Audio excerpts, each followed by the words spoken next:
They parked at the timberline where the cracked county road surrendered to roots and fog. 4 friends, John, Sarah, Mike, and Emma, killed the headlights, and the night swallowed the car like a mouth. Their plan was blunt hike to the forgotten cemetery rumored to hold Civil War dead, dig up one grave film proof, go viral. It sounded insane because it was. But insanity and views were cousins. A low wind threaded the treetops, whispering like someone telling secrets you were not meant to hear. 5 minutes, in one shallow scoop we bounce. John said, slinging a canvas bag of gear, 2 spades, a foldable shovel, a battery lantern, and a handheld camera with a fisheye lens that made everything look slightly wrong. Sarah clicked a red record light. Channel Milestone, she said, pitching her voice bright. Urban haunt, live at midnight. She wore a long silver chain, a circle pendant resting at her throat. Emma tugged her hoodie tighter, eyes on the fog. Mike did a lazy salute, the skeptic friend who joined for laughs, and because none of them had the spine to leave him behind. Somewhere deeper in the trees, a metallic clink traveled in single beats, like a chain tapping a stone and then stopping to listen. Emma paused. Did you hear that? Mike grinned. Squirrels in armor.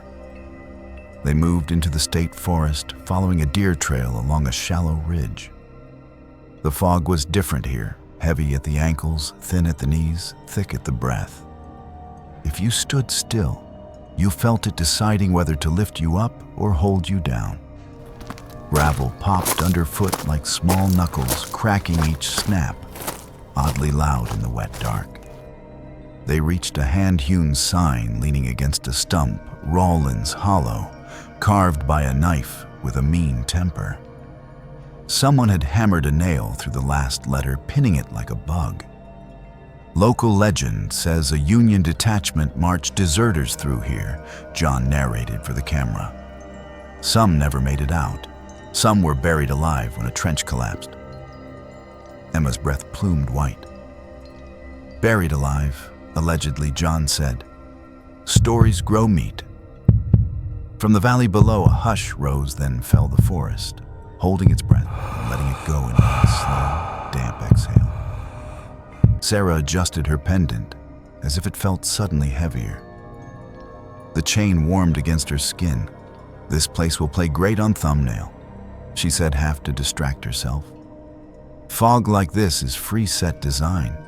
They found the fence by accident. Their knees struck wire long, swallowed by bark.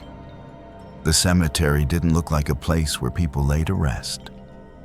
It looked like a place where the ground rested on top of people who had not stopped moving yet. 30 or so stones poked from a mossy knoll, angled like teeth. Some markers were nothing but field rock with a scratched initial. Others bore dates that argued with each other, as if time itself had tripped here. A faint chime drifted through the fog, glassy and off-key, as if a bottle had been struck somewhere just out of sight. Mike lifted the lantern. His light picked out a soldier's star on one marker, rust flaking from its edges. The name was almost gone, Slash H. Purr. Below it, a chisel had cut a single word, wait. Silas Harper, Emma read. Wait. Why would a grave say wait? Maybe a warning to the living, John said. Far corner, something soft dragged in the leaves, a sibilant slide like length after length of wet rope. Sarah swallowed. Okay, let's pick one and be quick. John crouched near the weight marker and brushed moss from the base. The ground felt hollow beneath, like a space that had learned to pretend it was solid. He set the lantern aside, unfolded the short shovel, and put steel to soil. The first scoop made a damp sucking sound, as if the earth were reluctant to let go of its own throat. Sarah zoomed in on his hands. Emma positioned herself slightly upslope, not wanting to be the first to know if the ground decided to open. Mike wandered to a cluster of stones and filmed B-roll. An owl called once low and rounded, and then the forest answered with a shuffled hush that drowned the second call before it could form. They worked in silence, except for breaths and the scrape of metal. In the viewfinder, the hole looked like a mouth practicing a vowel. Fog moved like muscle around it. Somewhere just beyond the fence, a chain clattered links, falling over links, the sound stopping too cleanly, like a hand had grabbed it, mid-rattle. Mike lifted his head. "You brought a chain for effect." John didn't look up. "Why would I bring a chain?" Emma hugged herself. "Maybe there's an old gate in the brush." Maybe Sarah said, but she was already panning the camera toward the sound's last location. Something tapped twice on wood knock-knock, measured and patient, as if asking permission in a house where no one lived. They paused. "That wasn't us," Emma said. Animal Mike declared, but softer. John found a stratum where the soil darkened and turned silty, as if water had kept a promise here. He pried out a plank of coffin board, thin as bread brittle with time. The board carried a single nail bent into a loop. When John lifted it free, the board sighed along its grain, a long, tired note that made the hairs on their arms stand up. He set it down and shone his light into the space below. It wasn't much of a coffin, more like a hurried box, enough for someone who did not matter to someone else. Enough for a man who might have been breathing when they covered him. "Okay, that's our proof," Sarah said quickly, voice a notch too bright. "Get the shot and we're out." A gust threaded through and the lantern's glass chimed against its frame, a tiny bell, someone ringing with 2 fingers. Emma crouched near the edge and squinted into the dark. "I think I can see." She stopped. The pendant at Sarah's throat shifted as if tugged from behind. Sarah's hand flew to it. "Ow," Thorn Mike asked. "Feels like it caught on." Nothing. A thin metallic scrape rose in Sarah's ear, the sound of necklace when a child's fingers pull it sideways in a grip too eager to measure strength. She stepped back. The chain went slack again. She let out a breath like a laugh, but did not laugh. John kept his eyes on the box. He reached the shovel handle in and nudged the silt to one side. Something pale winked and then slipped deeper, not bone, not exactly, but the idea of bone. "Stop," Emma whispered. "That's enough." From the ground itself came a muffled thud, as if a fist had tested the other side. No one moved. The wind stilled as if obeying a command. Mike spoke first, keeping bravado as a mask. "Old wood shifting," he said. "Yeah," John agreed, which is not the same as believing. He threaded the shovel under the next board. It resisted, then gave. A pocket of air exhaled. It smelled like turned leaves, wet, leather-old pinna. The exhale sounded human for half a second, wet, shaky the way a voice does when waking from a bad dream, before dissolving into the ordinary rasp of moving earth. Sarah's camera caught it. The hole was not empty. It held a shape draped in silk cloth or uniform, or both. "I am here," it seemed to say without saying. "Close it," Emma said. "Please." Across the stones, a low dragging cadence began again. Metal on dirt, slow as the second hand of a clock you only hear when the house is too quiet. Mike swung the lantern toward the noise. Light slid over lichen and names and the fence that wasn't a fence anymore. Nothing moved unless you counted the fog, which always moved. "2 more shots," John said, and the shovel slipped. He fell forward onto one palm, caught himself, and in the same instant the ground at his knees softened like wet bread. He lurched backward with a grunt. The soil gave a sound like a breath drawn in and held too long. John scrambled away. Emma grabbed his sleeve. Sarah steadied the camera, fighting the urge to drop it. Mike reached for John's other arm, then paused, staring into the hole where the silt had shifted into a bowl. Inside the bowl, there was the suggestion of a face. Not detailed. Negative space. A place where a face had been and never left. The eyes were merely darker places in the dark. The mouth was the part that moved the least and mattered the most. A long, low moan rose from the hollow, too controlled to be a random creak, too focused to be anything but intention. They didn't speak. They didn't run. They were deer who had just remembered what wolves were for. The moan ended on a note that might have been a word. Wait. It sounded like wait. Close it, Emma said again, thinner, higher. John's hands shook as he dragged the board back. He said it wrong and said it again. The nail loop scraped the shovel.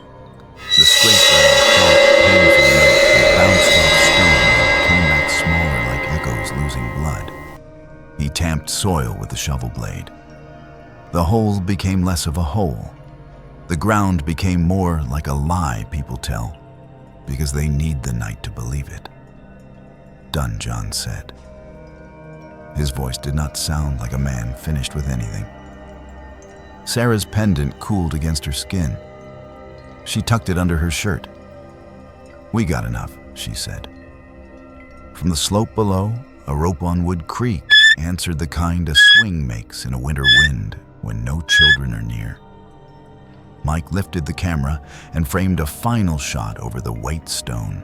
The lantern glass ticked as it cooled tiny clicks, spaced like counting 1, 2, 3, before the sound fell back into the big patient hush.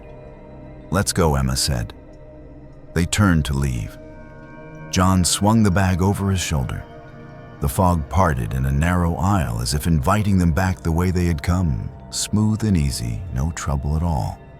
Behind them, something light brushed across the board. They had replaced just a touch you could mistake for wind, yet the board produced a whispering rasp that sounded like a fingertip exploring a seam. They did not look back. The only rule of fear is that you do not look back unless you want fear to see your face. They followed the aisle of fog, its edges crisp like torn paper. Each step made the earth answer with a wet hush, as if it remembered being opened. None of them said aloud what the others felt that leaving hadn't felt like permission. It felt like a trick, a faint metallic gravity, slow and rhythmic, as though a chain was being pulled across stone, one careful link at a time. Sarah tightened her grip on the camera. The red record light blinked like a wound refusing to close. It's still running, she said, her voice thinner. Might as well capture everything. Emma whispered, I want out. This place doesn't want it. Mike laughed, though the laugh cracked halfway. What's the point? Ghost hunters don't bail when it gets spooky. John didn't answer. His ears were tilted to the dark. From far behind, a hollow thump rolled through the soil deep, as if struck from beneath the ground. They froze. Fog filled the pause, moving between them like an intruder taking up space. Sarah steadied her pendant under her shirt, but she still felt it tug. Not sharp, not hard, just enough to remind her it could move on its own. Okay, John said. We don't talk. We just walk. As they stepped, the brush to their right hissed with dry leaves, though no wind blew. Emma clutched his sleeve. Someone's following. No one's there, Mike said, raising the lantern, but the light met nothing but fog chewing at its edges. They broke from the cemetery line and back into the tree-lined path. The car was a mile off. A mile in fog is the kind of mile that thinks it has the right to be 10. A sudden clatter came from the fence behind them. Iron striking violent, short, slamming against a lock. All four spun back. The fence was only wire and wood, but in that instant, it had sounded like iron bars. Emma's breath turned ragged. "It's closing us in." John tugged her arm. "Keep moving." The trail twisted around a ravine. Sarah aimed the camera downslope, catching a frame of blacker dark moving under the fog. She gasped. There, something. At that instant, a groan rose from below, thick as a cello string, snapping and resonating in the gut of the valley. Mike swung the lantern wildly. The trees showed nothing but themselves, mute and damp. Still, the sound lingered, as if it preferred their imagination over their eyes. They reached a deadfall, where a pine had split the path. Branches looked like spears. John crawled over first, then helped Sarah through. Emma hesitated, caught her sleeve, and winced. The pendant at Sarah's throat tightened. The chain constricted without hands closing with invisible fingers. She dropped the camera. It dangled by strap, the lens staring at soil. The necklace made a screeching grind as it pulled metal links, squealing like tiny voices begging through clenched teeth. Sarah clawed at her throat. Emma pulled at the chain, but it didn't yield. The pendant ringed her skin in a perfect circle. "Cut it," John barked. Mike fumbled in the bag, drew the folding shovel, jammed it under the chain. With a grunt, he pried. The chain snapped open, dropping limp. Sarah staggered, red marks printed around her neck. As the chain fell, it made a brittle clink on rock that rang too long, echoing back like a bell toll from beneath the dirt. "Don't wear it," Emma gasped. "Throw it." Sarah hurled it into the brush. They all heard it land. But instead of silence, there came the sound of the chain being lifted limp, as if unseen fingers had set their attention. No one breathed. John shoved them forward. "Go. Run if you can." They hurried down the slope, lantern beam bouncing. The fog broke into eddies like water disturbed by oars. Ahead, a moan drifted through the trees, loud and heard it sliding from high to low until it leveled into a growl. Emma covered her ears. "It's speaking. It's saying wait." Mike snarled. "No, it's just sound. Just sound." The growl ended in 3 sharp knocks on wood. Boom, boom, boom, measured like a drum counting soldiers' steps. They burst into a clearing where old fieldstones jutted like vertebrae. In the center was a sunken mound. Earth collapsed in a way that suggested hands had pushed from below. The ground caved slightly under John's boots. He leapt back. "Don't step there." Beneath the mound came a scraping noise, steady and deliberate, as if fingernails were etching the underside of the soil ceiling. Emma sobbed. "It wants us under. It wants us with them." Sarah lifted the camera again with trembling hands. "Keep recording. If we die, someone sees."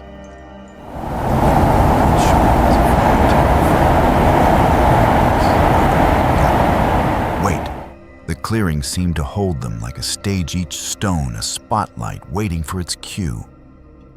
The fog bunched low, reluctant to climb, as though it knew what hovered higher in the air. Sarah's camera shook in her hands. The red light kept blinking, a pulse, both warning and witness. John scanned the ground. "Stay on the edges. Don't step on the mound." His voice cracked, though he tried to cage it with authority. From beneath a groan unfurled long and damp as if mud itself had lung. Emma whimpered. "It's alive down there. It's not done." Mike muttered. "It's just sinkhole shift. Groundwater." But his eyes darted like trapped birds. They edged along the stone line. The mound sagged slightly, sighing in grains. A muffled beat rose from within. Thump, thump, measured deliberate like a buried drum keeping time. Sarah whispered, "It's marching." John grabbed her arm. "Don't say that." The air itself vibrated faintly, strings plucked by nothing humming close to their ribs. They reached the far edge of the clearing, where a cedar leaned crookedly over a hollow. John motioned them toward it, thinking perhaps they could circle back to the road. But the soil near its base bulged, cracking in seams. A sharp crack split the air, like wood snapping, though no branch had moved. Emma shrieked. The bulge sank. Soil slumped away, forming a shallow trough. Within it, something pale pressed upward, cloth or skin, or the memory of both. Fingers, no, just the impression of fingers pushing from below. A scratchy rasp issued from the trough, slow and deliberate, like nails tracing the underside of stone. "Back," John hissed. He shoved Sarah and Emma behind him. Mike raised the lantern, but the light stuttered, flickering, as if smothered by unseen breath. The lantern hissed, the filament snapping with a tiny scream. Darkness folded closer. The only light was Sarah's camera screen, a rectangle of nervous glow. John pointed downslope. "We move now." They half ran, half stumbled toward the ravine. Roots snagged their ankles slick with moss. Sarah kept filming, frame jerking wild.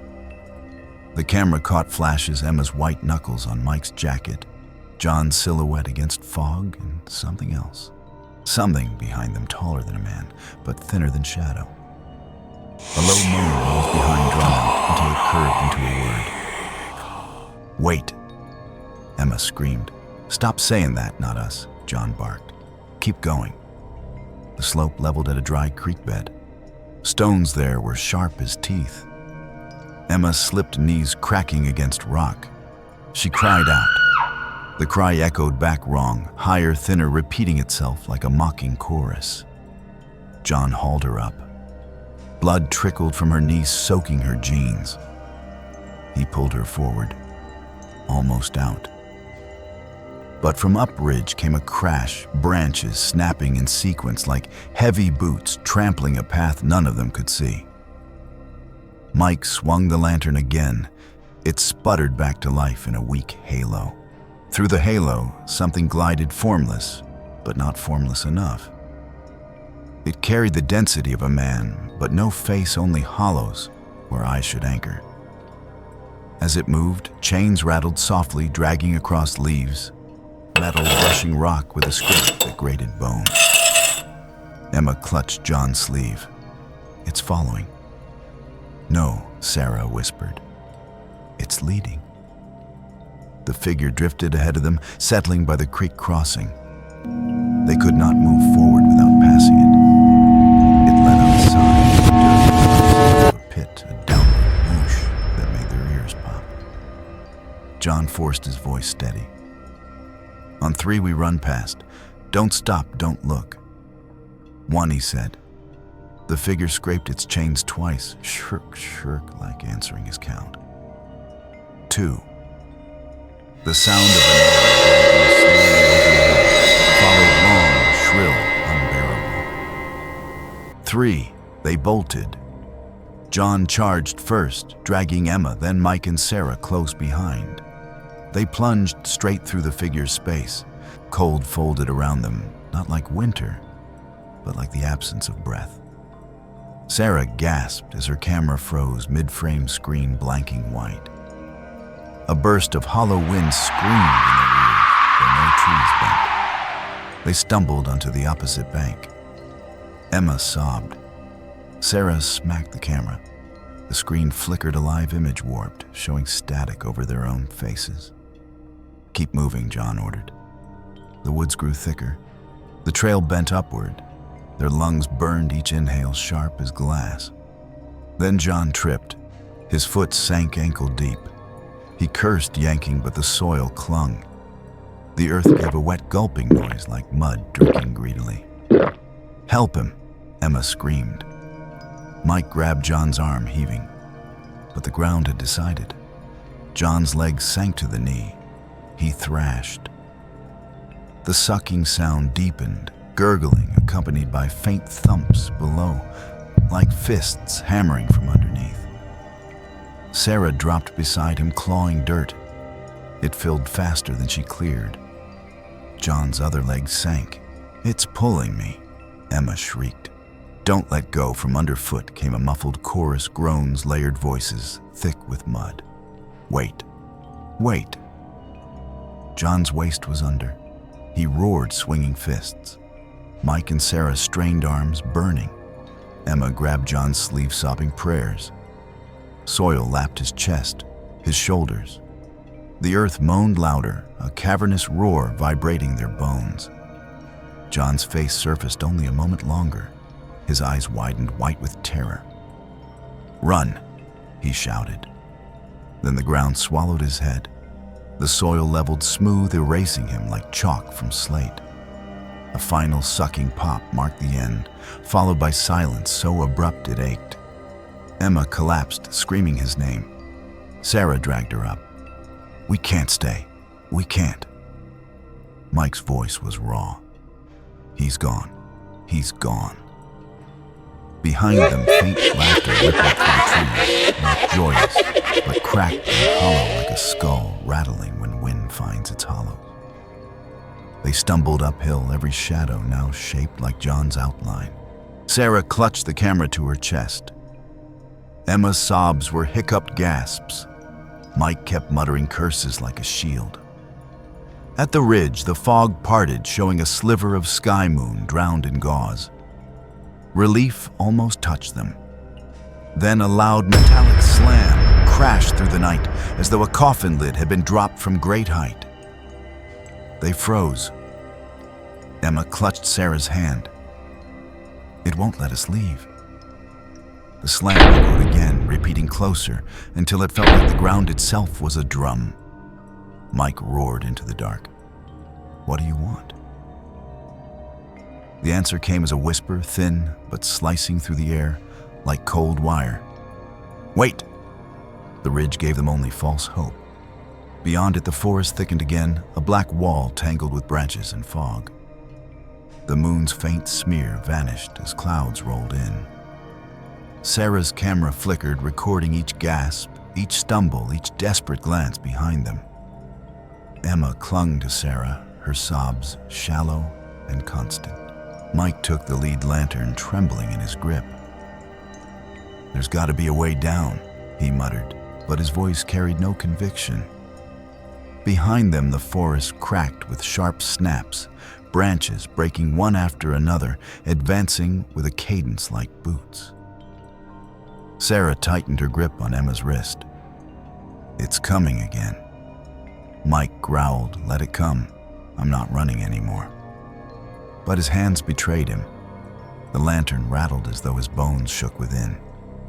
They reached a hollow where mist pooled like milk. In its center stood a broken obelisk, a grave marker split clean through the middle. Sarah raised the camera. A whisper slid across the fog layered with grit, as though sand poured through unseen fingers.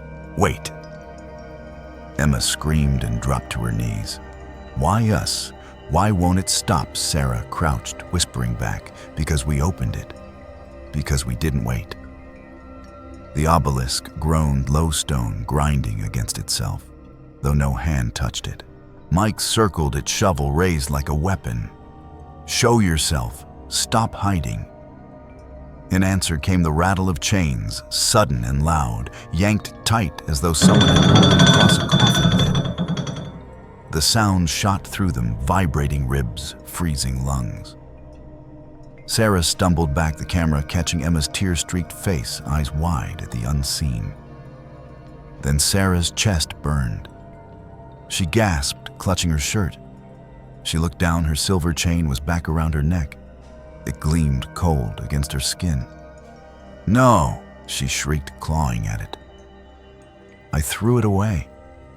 The chain cinched tight links, screeching as they twisted like snakes constricting prey. Emma tried to yank it free, sobbing.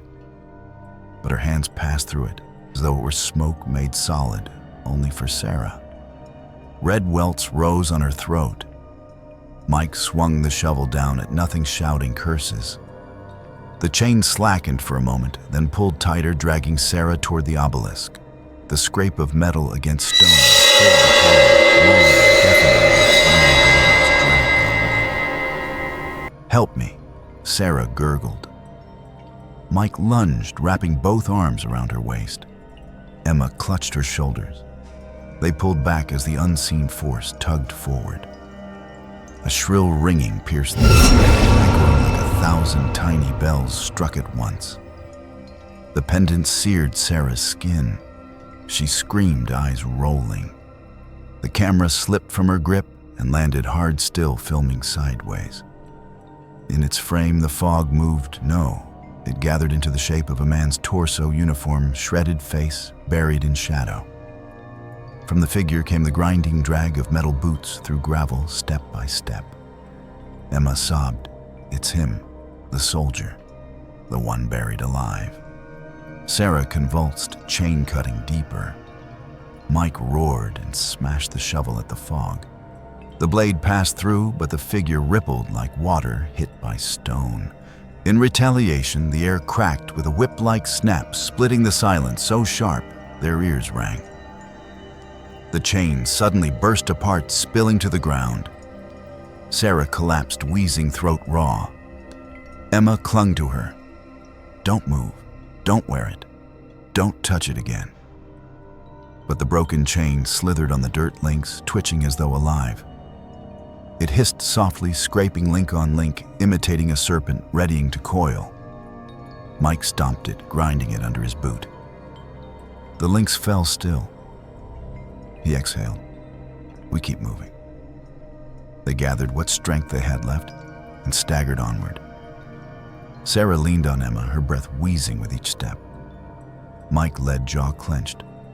The forest seemed endless, but through gaps they glimpsed a sliver of open field. Hope flickered. They ran toward it. But as they approached, the ground rang with hollow booms, steady and closer, like drums calling soldiers to assemble. Emma clutched Sarah. "It's surrounding us. Keep running," Mike barked. They burst into the field. Tall grass waved in the fog. Relief washed for a second, then the grass bent in rows, pressed down by unseen feet, marching in formation. The air thundered with synchronized stomps, hundreds of boots pounding soil, yet no soldiers in sight. The friends huddled, terror choking their words. Sarah raised the camera weakly. "Film it. If we die, they'll see." The chorus of groans rose all at once, layered, suffocating, 1,000 voices, all saying one word: wait. The field quaked. Emma screamed. Mike tightened his grip on the shovel, shaking but refusing to drop it. Chains clashed in the dark, drawn across the invisible ranks, rattling like an army preparing shackles. The soldier's shadow loomed again. Taller this time, rising above the grass arms, stretched with chains dangling like banners.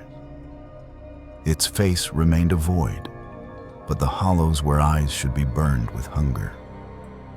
Wind tore through the grass, shrieking high like a battlefield full of dying men. Sarah's throat burned again. Emma pulled her close. Mike planted himself in front. "If you want someone," he spat at the dark, "take me." The response was immediate, a roar that split the night gravelly and deep, shattering into echoes that rolled across the field. The chains lifted. The soldier advanced. The field became their prison. Chains rattled like invisible gates, locking shut. Sarah clung to Emma while Mike stood between them and the towering soldier's shadow. The air trembled with weight, a battlefield pressing down upon them. The marching boots thundered again, rows upon rows, unseen but deafening, stomping the earth in endless cadence. Emma screamed, "Please let us go." The answer came in a guttural whisper stretching across the grass. "Wait." The shadow lifted both arms. Chains dangled, reaching as though eager to wrap flesh. Sarah raised the camera with trembling hands, whispering, "If anyone finds this, Remember us." Mike charged, shovel high. Over my body, the soldier roared a sound like stone coffins dragged open all at once. The chains lashed forward. Mike swung, striking nothing yet, his body flung backward as if hit by a great blow. He hit the earth hard. The lantern shattered beside him. Glass exploded with a sharp pop, scattering tiny bells of sound across the soil. Emma shrieked. She and Sarah rushed to him. His chest rose shallow. He pushed the shovel toward them. "Run." But the ground beneath him convulsed. Soil ripped open with a tearing groan, splitting wide enough for hands of earth to claw up.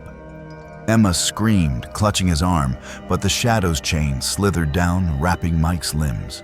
He roared in defiance. "You won't." The chains yanked taut with a metallic snap, and his body was torn in two directions. A wet crack echoed through the fog. Emma wailed. Sarah dragged her back, the camera swinging wildly.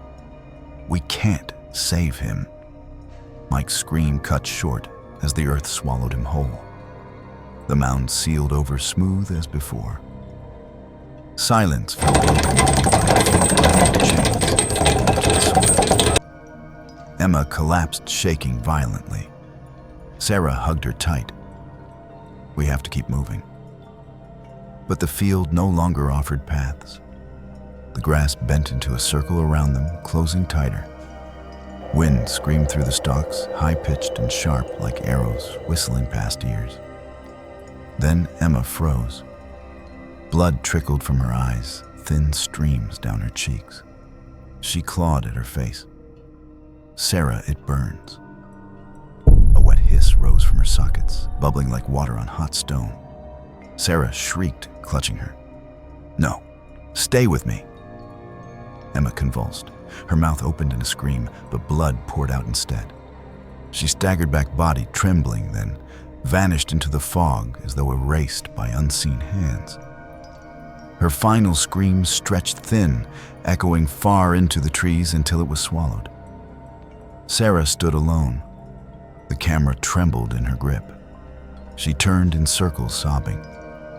"Please, take me. Just end it."